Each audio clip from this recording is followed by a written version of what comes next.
Shalom anak muda yang dikasihi oleh Tuhan. Shalom. Kita bersyukur malam hari ini boleh kembali datang beribadah di Komisi Pemuda. Dan saya yakin dan percaya dimanapun teman-teman berada di saat ini, Tuhan yang sama menyertai setiap kita. Amin. Amin. Mari kita mau datang membawa hati kita yang penuh ucapan syukur, hati yang haus dan lapar, hati yang rindu untuk menyembah Tuhan kita. Kita ambil saat teduh di hadapan Tuhan. Kita tenangkan hati dan pikiran kita. Mari kita mau sungguh-sungguh membawa waktu ini buat Tuhan saja.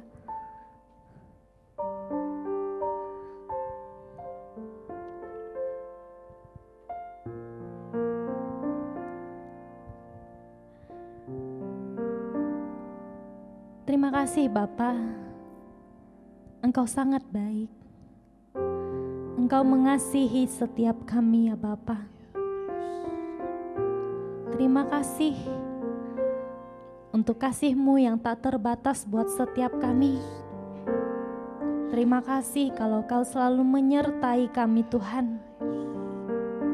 Dan hari ini juga kalau kami boleh sampai di minggu terakhir bulan pertama di tahun 2021 ini, kami percaya karena Engkau menyertai kami Tuhan. Dan kami percaya juga Tuhan, Engkau akan terus menyertai kami bulan-bulan berikutnya, bahkan seterusnya dan sampai selama-lamanya Tuhan. Kau Allah yang gak akan pernah tinggalkan kami. Terima kasih Yesus. Dan malam hari ini kami mau bawa hati kami yang penuh syukur itu ke hadapan-Mu. Kami mau menyembah Engkau. Kami mau memuji Engkau. Sebab Kaulah segalanya bagi kami ya Tuhan. Hanya Engkau segala-galanya dalam hidup kami.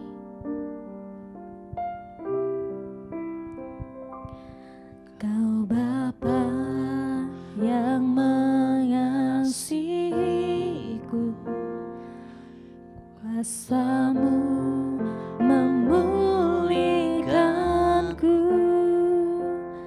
hati yang baru Kau berikan untukku dapat melihat rencana-Mu indah bagiku. Kau ada di setiap jalanku. Hatiku haus dan lapar akan Engkau. Kaulah segalanya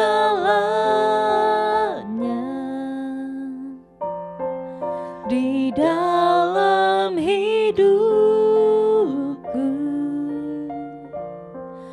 Kerajaan-Mu, kebenaran-Mu itu bagianku. Kaulah yang ku pandang selama hidupku, mengasihi-Mu, memuliakan-Mu, Bapa dan Rajaku.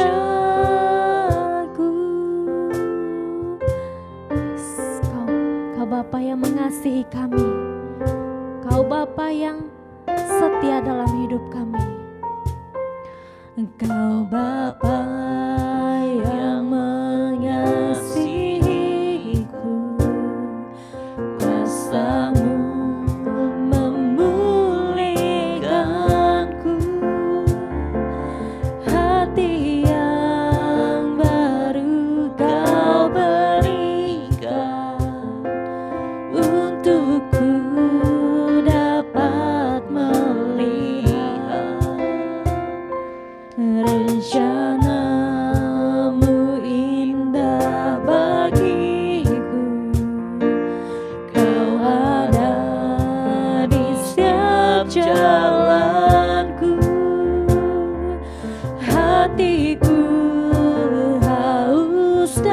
lapar akan Engkau.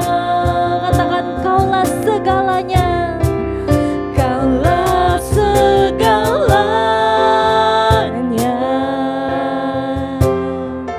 di dalam hidupku. Kerajaanmu, kebenaranmu, itu bagianku. Kaulah yang ku pandang,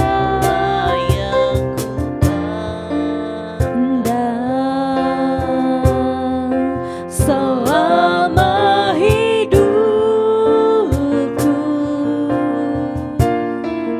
Mengasihimu, memuliakanmu, Bapa dan Rajaku.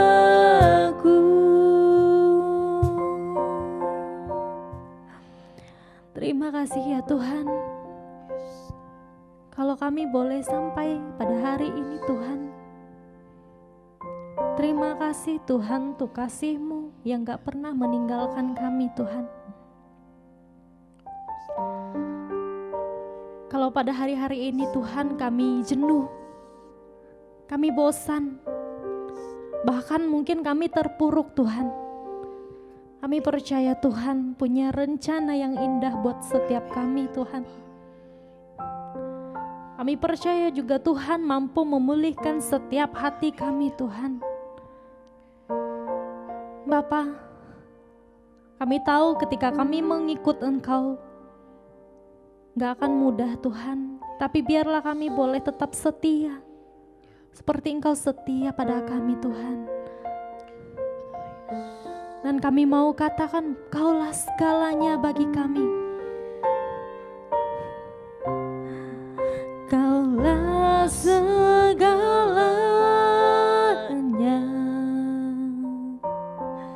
di dalam hidupku. Kerajaanmu,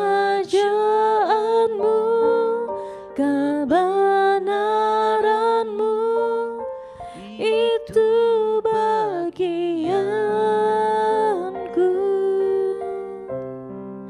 Kaulah yang ku pandang selama hidupku. Mengasihimu, memuliakanmu, Bapa dan Rajaku. Kaulah segalanya Tuhan, Kaulah segalanya, Kaulah segalanya dalam hidupku. Kerajaanmu, kebenaranmu, itu bagianku. Kaulah yang ku pandang selama hidupku. Mengasihimu, memuliakanmu, Bapa dan Rajaku. Mengasihimu, mengasihimu, memuliakanmu, mengasihimu, memuliakanmu, Bapa dan Rajaku.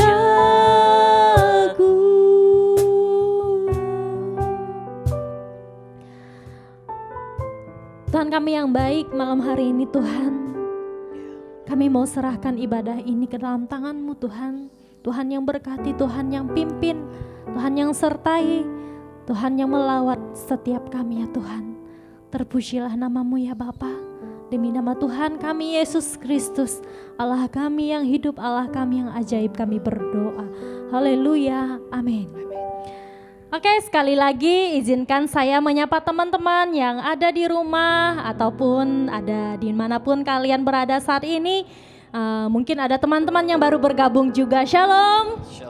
Kita bersyukur malam hari ini kita boleh memuji Tuhan bersama-sama, kita boleh beribadah bersama-sama. Mari kita mau memuji Allah kita lebih dahsyat lagi. Terpujilah namamu Tuhan.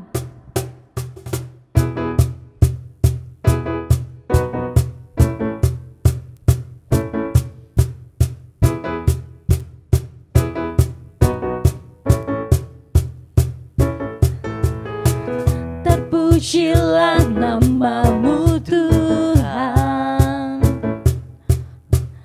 kuat dan penuh kemuliaan. Satu suara kami nyatakan, kebesaran-Mu tetap selamanya. Terpujilah, terpujilah namamu Tuhan, ajaib dan penuh keagungan. Satu hati kami nyatakan, kerajaan-Mu kekal selamanya.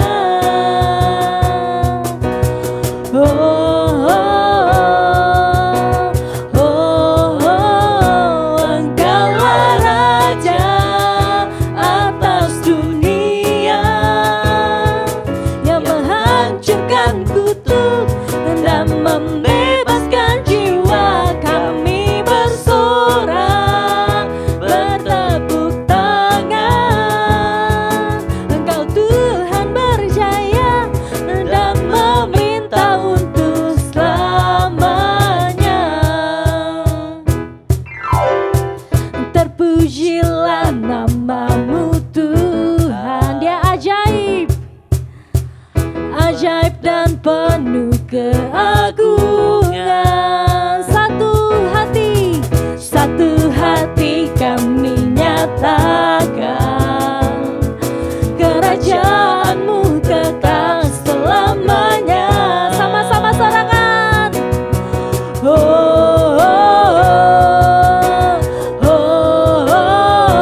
Engkaulah Raja atas dunia, yang menghancurkan kutuk dan membebaskan jiwa. Kami bersorak, bertepuk tangan.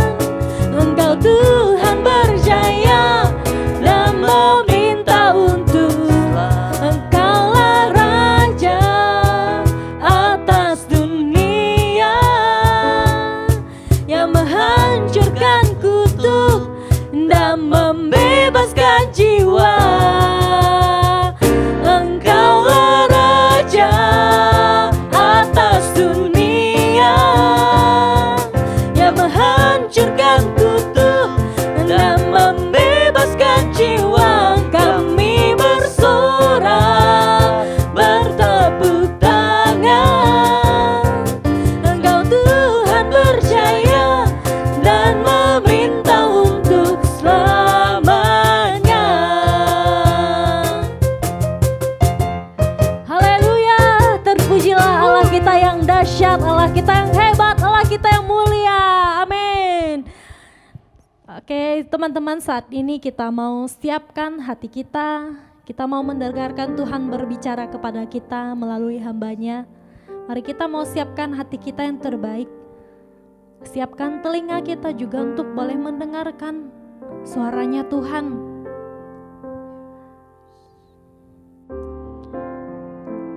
Dan biarlah hati kita boleh menjadi hati yang subur untuk boleh ditaburi firman Tuhan. Bagaikan bejana yang siap dibentuk. Demikianlah hidup kami di tangan-Mu Tuhan.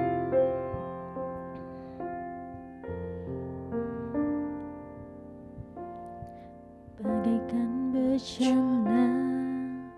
siap dibantu, demikian hidupku di tangan-Mu. Dengan urapan kuasa Roh-Mu, ku dibaharui selalu. Jadikan ku Allah dalam rumah-Mu. Inilah hidupku di tangan-Mu. Bentuklah turut kehendak-Mu, pakailah sesuai rencana-Mu. Ku mau seperti-Mu, Yesus, disempurnakan selalu dalam segenap jalanku, memuliakan nama-Mu. Bagaikan bejana siap dibantu, demikian hidupku di tangan-Mu. Dengan urapan kuasa Roh-Mu, ku dibaharui selalu. Jadikanku Allah dalam rumah-Mu. Inilah hidupku di tangan-Mu. Bentuklah turut kehendak-Mu, pakailah sesuai rencana-Mu. Ku mau seperti-Mu, Yesus, disempurnakan selalu dalam segenap jalanku, memuliakan nama-Mu. Ku mau seperti-Mu, Yesus, disempurnakan selalu dalam segenap jalanku, memuliakan nama-Mu, memuliakan nama-Mu, memuliakan nama-Mu, memuliakan nama-Mu, memuliakan nama-Mu. untuk waktu dan tempat kepada hambanya saya persilakan. Shalom, selamat malam teman-teman semuanya. Senang sekali di malam hari ini kita boleh sekali lagi mendengarkan kebenaran firman Tuhan. Mari kita berdoa sebelum kita mendengarkan kebenaran firman-Nya. Tuhan, kami siap di malam hari ini mendengarkan kebenaran firman-Mu yang sanggup mengubahkan hidup kami. Dan tolong kami Tuhan di malam hari ini dengan kuasa daripada Roh-Mu, supaya kami boleh memahami firman-Mu dan kami melakukan kebenaran firman-Mu di dalam hidup kami setiap hari. Tolong juga hamba-Mu di malam hari ini, di tengah kelemahan dan keterbatasannya. Tuhan, pakai hamba-Mu supaya firman yang disampaikan boleh menjadi berkat dan kekuatan bagi setiap anak-anak-Mu Tuhan di tempat ini, malam hari ini. Terima kasih Tuhan, kami bersyukur. Hanya di dalam nama Tuhan Yesus kami sudah berdoa. Amin. Sekali lagi, shalom, selamat malam. Bagaimana kabar teman-teman semua yang ada di rumah? Saya yakin dan percaya bahwa Tuhan selalu memelihara teman-teman, memberikan kekuatan dan juga memberikan tubuh yang sehat kepada teman-teman semuanya. Firman Tuhan hari ini temanya adalah buah kurma. Apa maksudnya? Nanti kita akan membahasnya bersama-sama. Bacaan saya ambil dari Filipi 4 ayat 4 sampai 13. Filipi 4 ayat 4 sampai ayat yang ke-13. Yang berbunyi demikian. Bersukacitalah senantiasa dalam Tuhan. Sekali lagi kukatakan bersukacitalah. Hendaklah kebaikan hatimu diketahui semua orang, Tuhan sudah dekat. Janganlah hendaknya kamu khawatir tentang apapun juga, tetapi nyatakan dalam segala hal keinginanmu kepada Allah dalam doa dan permohonan dengan ucapan syukur. Damai sejahtera Allah yang melampaui segala akal akan memelihara hati dan pikiranmu dalam Kristus Yesus. Jadi akhirnya saudara-saudara, semua yang benar, semua yang mulia, semua yang adil, semua yang suci, semua yang manis, semua yang sedap didengar, semua yang disebut kebajikan dan patut dipuji, pikirkanlah semuanya itu. Dan apa yang telah kamu pelajari, dan apa yang telah kamu terima, dan apa yang telah kamu dengar, dan apa yang telah kamu lihat padaku, lakukanlah itu. Maka Allah sumber damai sejahtera akan menyertai kamu. Aku sangat bersukacita dalam Tuhan bahwa akhirnya pikiranmu dan perasaanmu bertumbuh kembali untuk aku. Memang selalu ada perhatianmu, tetapi tidak ada kesempatan bagimu. Kukatakan ini bukanlah karena kekurangan, sebab aku telah belajar mencukupkan diri dalam segala keadaan. Aku tahu apa itu kekurangan dan aku tahu apa itu kelimpahan. Dalam segala hal dan dalam segala perkara, tidak ada sesuatu yang merupakan rahasia bagiku, baik dalam hal kenyang maupun dalam hal kelaparan, baik dalam hal kelimpahan maupun dalam hal kekurangan. Segala perkara dapat kutanggung di dalam Dia yang memberi kekuatan kepadaku. Namun baik juga perbuatanmu bahwa kamu telah mengambil bagian dalam kesusahanku.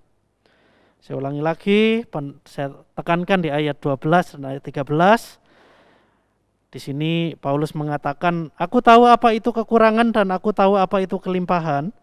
Dalam segala hal dan dalam segala perkara tidak ada sesuatu yang merupakan rahasia bagiku, baik dalam hal kenyang maupun dalam hal kelaparan, baik dalam hal kelimpahan maupun dalam hal kekurangan. Segala perkara dapat kutanggung di dalam Dia yang memberi kekuatan kepadaku. Teman-teman tahu apa itu buah kurma. Buah yang sangat familiar atau sangat lekat sekali dengan kita ketika kita memasuki bulan Ramadan atau bulan puasa orang Islam. Nah, buah kurma, teman-teman, adalah buah yang sangat dianjurkan untuk dinikmati saat berbuka puasa. Mengapa demikian? Nah, menurut sumber yang saya baca, teman-teman, bahwa ternyata di dalam satu biji buah kurma mengandung sumber energi yang cukup tinggi. Nah, lebih lanjut lagi dari sumber yang saya baca tadi, ini menurut seorang ustadz dan juga seorang dokter bernama Dr. Anwar Mufti, mengatakan bahwa zat-zat yang terkandung dalam kurma itu ada zat mengandung gula yang memerlukan waktu hanya 5-10 menit untuk terserap ke dalam usus manusia ketika perutnya itu sedang dalam keadaan kosong. Sungguh luar biasa sekali khasiat kurma ini, teman-teman. Tidak heran apabila kurma dijual dengan sangat mahal. Teman-teman, kenapa kurma bisa menjadi buah yang hebat dan sangat mahal? Buah ini tidak sembarangan untuk bisa ditumbuhkan.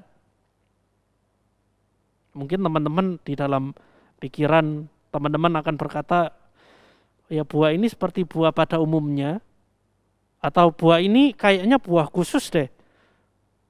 Khusus memang untuk disesuaikan tumbuh di padang gurun. Ya memang benar, ya. Memang benar, tetapi tidak 100% benar. Karena ternyata menumbuhkan biji buah kurma untuk menjadi sebuah pohon itu butuh proses yang sangat sulit dan sangat lama. Bagaimana prosesnya? Prosesnya adalah begini. Petani kurma akan menanam biji kurma di daerah padang pasir, yang mana kita tahu bahwa cuaca di padang pasir itu kalau siang panasnya bukan main, dan kalau malam dinginnya bukan main. Dan angin di sana sangat kencang sekali. Nah, caranya supaya biji kurma ini ketika ditanam, dia tidak terbawa angin yang kencang, maka biji kurma ini di atasnya akan diberikan batu-batu yang besar untuk menahan supaya biji ini tidak terbawa angin. Nah, ketika biji ini ketika mulai bertumbuh di dalam perjalanan waktunya, maka biji ini tidak bisa menjadi tunas dulu. Kenapa? Karena di atasnya ada batu-batu besar tadi. Nah, lalu apa yang dilakukan oleh biji ini? Biji ini akan mulai berakar, teman-teman. Dia akan berakar sampai bawah, ya sampai dalam sekali ke bawah, sangat panjang sekali akarnya untuk mencari sumber air yang sangat sedikit di padang gurun. Nah, ketika akarnya itu semakin memanjang, lalu mendapatkan sumber air, maka akar itu menjadi kuat, sehingga kemudian akar itu mampu untuk menembus batu itu. Ya, ketika akar itu mulai bertumbuh, ya, lalu tumbuh tunas, tumbuh batang, nanti batang itu akan sanggup menembus batu yang menimpa kurma tadi. Dan ketika kurma itu bertumbuh tinggi dan mulai berbatang dan batang itu menghasilkan buah, maka kurma menjadi satu pohon yang sangat tangguh dalam menghadapi cuaca apapun dan dalam keadaan apapun. Dan itu butuh proses waktu yang sangat lama. Berapa lama? 7 sampai 10 tahun, teman-teman. Dari biji sampai menghasilkan buah kurma. Teman-teman, di dalam hidup yang sangat berat ini kita bisa belajar dari perjuangan biji kurma. Masalah boleh banyak, bisa jadi kita bisa ditekan dari sana dan dari sini, tetapi kita bisa menjadi lebih kuat sebetulnya ketika kita mengalami persoalan atau tekanan itu. Saudara, Paulus di dalam firman Tuhan mengajarkan bahwa aku tahu apa itu kekurangan dan aku tahu apa itu kelimpahan. Segala hal, baik kekurangan maupun kelimpahan, dapat kutanggung di dalam Dia, di dalam Tuhan yang memberi kekuatan kepadaku. Ketika aku lapar ataupun aku kenyang, hal itu dapat kutanggung di dalam Tuhan yang memberi kekuatan kepadaku. Itu yang dikatakan oleh Paulus. Nah, menarik sekali teman-teman bahwa banyak atlet profesional yang menggunakan ayat ini untuk dicantumkan di pakaian olahraga yang mereka kenakan. Salah satu contohnya adalah Evander Holyfield yang mencantumkan ayat ini di sarung tinjunya untuk meninju Mike Tyson saat itu. Nah, ayat ini juga dipopulerkan oleh salah satu atlet olahraga rugby, ya, atau American football kalau saudara tahu, ya, bernama Wassil Serevi. Nah, Serevi ini tubuhnya kecil loh saudara, ya. Sedangkan kalau kita tahu American football atau rugby itu atletnya harus berbadan yang besar-besar semuanya supaya bisa menjadi atlet yang baik. Tetapi Serevi ini badannya kecil, tetapi luar biasa. Tuhan memberkahi dia dengan kekuatan yang hebat, sehingga walaupun tubuhnya kecil dia bisa menjadi atlet rugby yang sangat baik sekali. Nah, Serevi biasanya menggunakan ayat ini, Filipi 4 ayat 12-13 ini di sepatunya. ya, atau di gelang tangannya. Dan dia sangat senang sekali dengan ayat ini. Setiap kali Serefi ini ditanya, dia selalu mengatakan bahwa aku sanggup menjadi atlet yang baik karena Tuhan yang memberikan kekuatan kepadaku. Sayang sekali teman-teman, di akhir karirnya Serefi sebagai atlet profesional, Serefi justru terjatuh kepada obat-obatan, kecanduan alkohol, dan ekonominya semakin berantakan dan dia mengalami masa-masa yang sangat sulit. Pada masa ini saya kadang berpikir ya, apakah Serefi ini masih mengingat apa yang ayat yang dia cantumkan di gelangnya atau di sepatu bootsnya, bahwa segala perkara bisa ditanggung di dalam Tuhan.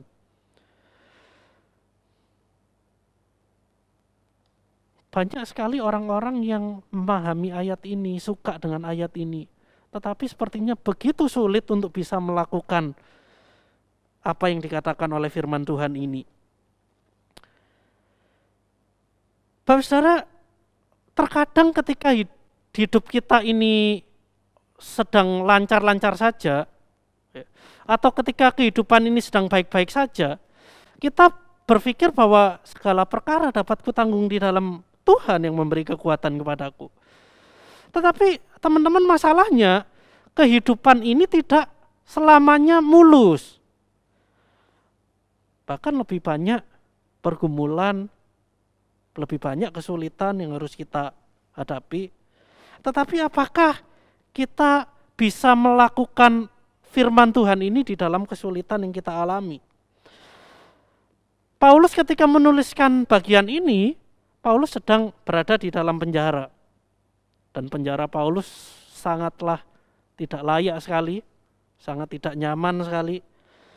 Dan Paulus ketika menulis ayat ini, dia mengingat kesulitan-kesulitannya yang dihadapi di Makedonia dan di Tesalonika. Tidak mudah dia menghadapi itu, tetapi dengan yakin sekali Paulus menuliskan bahwa segala perkara dapat kutanggung di dalam Dia yang memberi kekuatan kepadaku.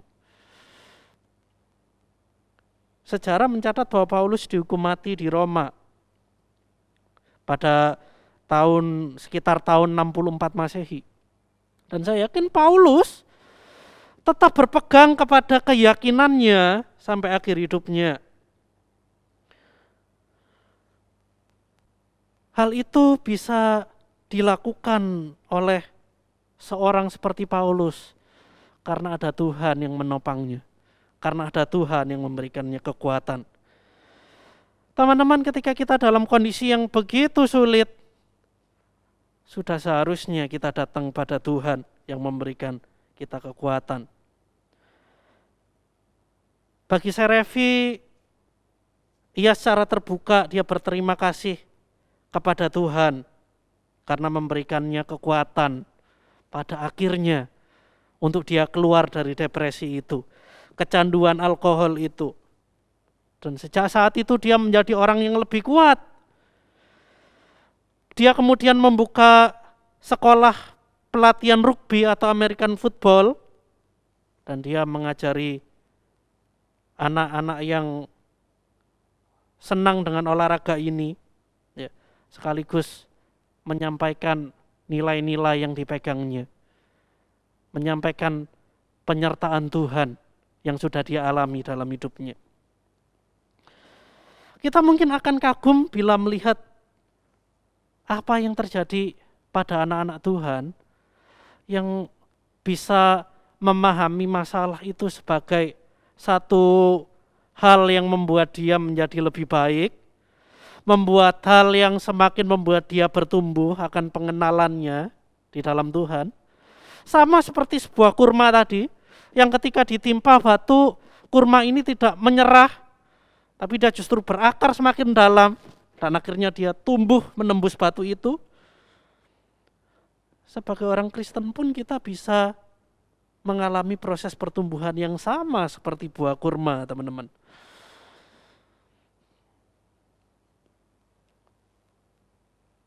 Teman-teman, kalau kita mungkin mengingat awal-awal kita percaya kepada Tuhan, awal-awal kita bertobat kepada Tuhan, kita punya relasi yang baik dengan Tuhan.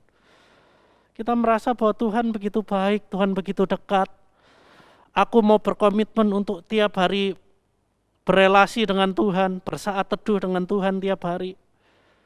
Tetapi seiring berjalannya waktu mungkin kita menyadari bahwa kita tidak sedekat dulu dengan Tuhan. Banyak hal-hal yang membuat kita jauh dari Tuhan. Kesibukan kita, pekerjaan kita, hobi kita, atau orang-orang di sekitar kita membuat kita jauh daripada Tuhan. Saya pernah melakukan survei di kalangan anak muda dan sangat mengejutkan sekali. Anak-anak muda ini yang saya survei adalah anak-anak muda yang aktif di gereja, aktif melayani Tuhan, tetapi sebagian dari mereka mengatakan lupa kapan terakhir saat teduh. Lupa kapan terakhir punya waktu pribadi dengan Tuhan. Dan alasannya bermacam-macam. Ya, karena kesibukan juga ada, tapi juga karena ternyata hidup ini tidak seindah yang dibayangkan.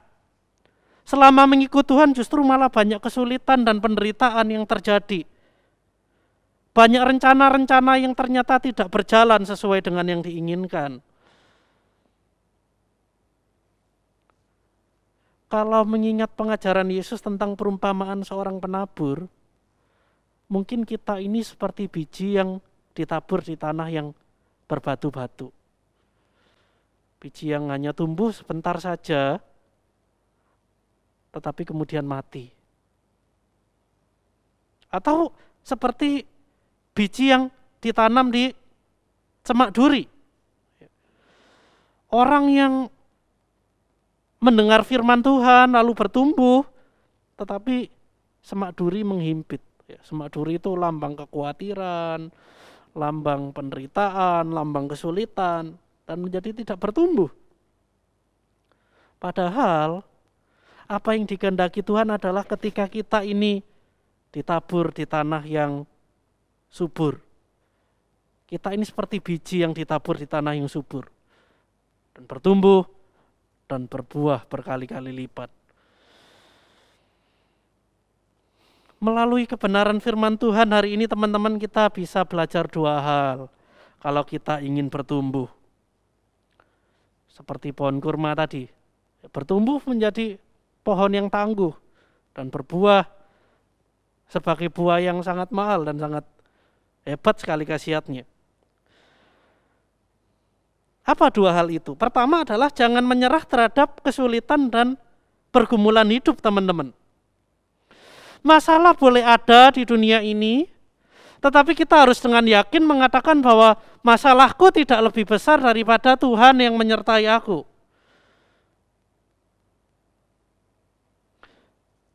Seorang penulis bernama Glennon Doyle Melton pernah berkata begini, rasa sakit itu seperti profesor yang berkeliling dan mengetuk pintu-pintu rumah setiap orang. Orang yang cerdas yang pernah ku kenal adalah mereka yang berkata, silakan masuk dan jangan pergi sampai Anda selesai mengajarkan segala sesuatu yang harus saya ketahui. Ya. Jadi penderitaan atau masalah hidup ini bisa mengajarkan kita untuk kita bisa menjadi lebih baik, menjadi orang yang lebih baik. Ada seorang hamba Tuhan juga bernama Timothy Keller yang mengatakan bahwa suffering is God gymnasium, atau penderitaan itu adalah gimnasium Allah. Teman-teman yang hobinya nge-gym, ya, tentu tahu perjuangannya. Ya. Betapa beratnya latihan-latihan yang harus dilakukan untuk punya tubuh yang ideal. Tubuh yang ideal tidak bisa didapat melalui ya santai-santai, tidur-tiduran, makanan sembarangan, tidak bisa. Ya. Itu bisa membuat kita kolesterol, asam urat, darah tinggi. Tetapi tubuh yang sehat harus didapat melalui apa? Olahraga, latihan keras, mengatur pola makan. Tidak gampang. tetapi khasiatnya berguna bagi kita.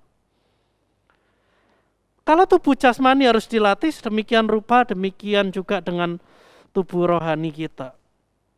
Penderitaan dan kesulitan bisa melatih kita. Kita barangkali akan sulit menjadi orang yang dewasa secara rohani kalau hidup kita tenang-tenang saja, nyaman-nyaman saja. Tapi kita bisa melatih tubuh rohani kita dengan kita berani menghadapi pergumulan dan masalah yang datang menghampiri kita. Kita menghadapinya bersama dengan Tuhan. Teman-teman, ada banyak sekali kisah seseorang yang dulunya hidup dalam kesulitan, kemudian dia berhasil bertahan dan akhirnya menjadi berkat buat orang lain. Ya. Banyak sekali. Contohnya Chris Gardner misalnya. Ya. Dulunya seorang yang bergumul sekali, dia harus bergelut dengan pekerjaan-pekerjaan yang bahkan tidak bisa menghidupi dirinya sendiri. Ya. Menghidupi dirinya sendiri aja tidak bisa, apalagi istrinya dan anaknya. Tapi dia tetap bertahan di dalam kesulitan itu, hingga akhirnya dia bisa menjadi orang yang sukses, yang memotivasi orang lain yang juga punya pergumulan dan kesulitan yang sama. Ada lagi misalnya seorang wanita bernama Charlie Webster. Dia dulunya adalah korban pelecehan seksual dan kekerasan seksual. Dia harus bergelut dengan masalah itu, tetapi kemudian ketika dia menang atas persoalan itu, dia bisa menjadi berkat bagi orang lain, bagi wanita-wanita yang punya permasalahan yang sama. Atau tokoh yang bahkan tidak dikenal luas. Sambil contoh Ibu Neni Mulyati misalnya. Seorang janda yang ditinggal mati suaminya. Janda yang hidupnya kesulitan, tetapi dia bisa menang atas pergumulan itu. Dan dia memotivasi para janda-janda yang lain. Luar biasa. Atau kita melihat teman-teman kita yang ada di sekitar kita, yang sudah melalui berbagai macam pergumulan dan persoalan, mulai dari pekerjaan sampai putus cinta, tetapi dia bisa melewati itu semua, dan akhirnya dia bisa menasihati kita, memotivasi kita, memberikan kita kekuatan. Wah, kamu hebat ya bisa melalui masalah itu. Kita pun juga bisa demikian, teman-teman. Ketika kita menghadapi persoalan dan kesulitan itu dengan bijak, dengan kuat, dan dengan mengandalkan Tuhan. Persoalan, pergumulan, dan kesulitan akan membuat kita menjadi orang yang kuat, dan kita menjadi berkat bagi orang lain. Jangan takut dengan pergumulan dan kesulitan, tetap andalkan Tuhan. Ya, hadapi saja dengan mengandalkan Tuhan. Itu yang pertama. Ya. Pergumulan dan kesulitan akan membuat kita kuat. Tapi yang kedua, ini juga tidak kalah penting. Kalau kurma tadi akarnya begitu dalam sekali untuk mencari sumber air, maka kita juga harus berakar dengan dalam, berakar di dalam firman Tuhan.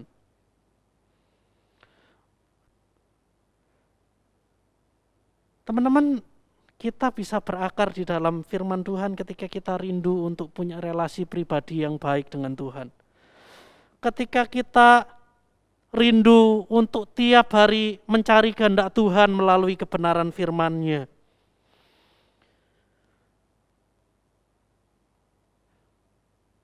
Teman-teman, sudahkah kita punya waktu khusus setiap hari dengan Tuhan? Sehingga kita berakar di dalam Tuhan. Atau kita begitu sibuk sehingga kita tidak punya waktu pribadi dengan Tuhan. Teman-teman, untuk berakar butuh sebuah proses yang sangat panjang sekali. Kalau kurma tadi butuh waktu 7-10 tahun. Kita pun juga butuh waktu, butuh proses untuk berakar di dalam Tuhan. Bagaimana kita bisa berakar di dalam Tuhan kalau justru kita tidak menggunakan waktu kita dengan baik?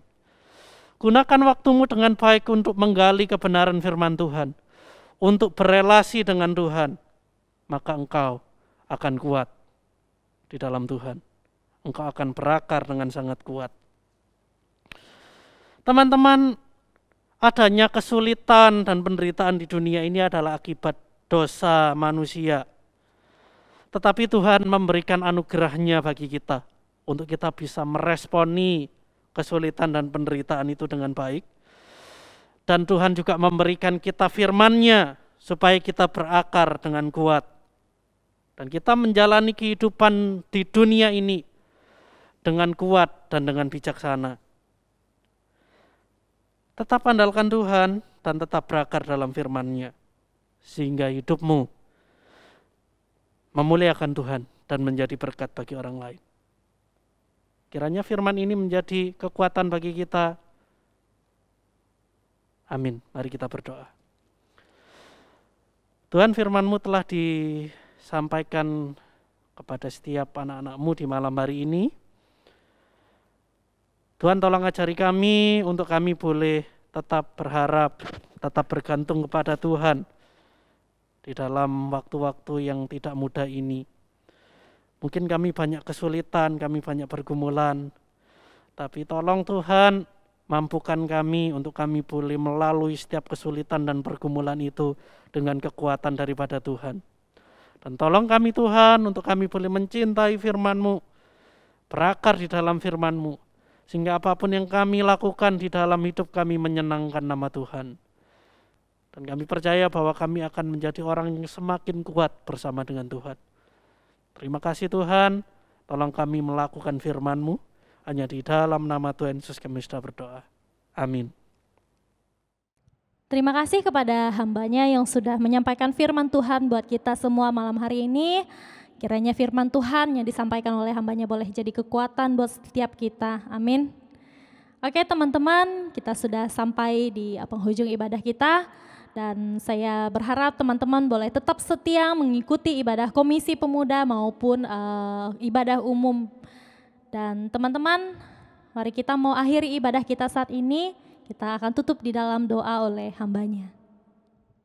Terima kasih untuk teman-teman yang boleh mengikuti ibadah persekutuan Komisi Pemuda ini dari awal sampai selesai, dan sampai berjumpa lagi di persekutuan pemuda di Sabtu yang akan datang.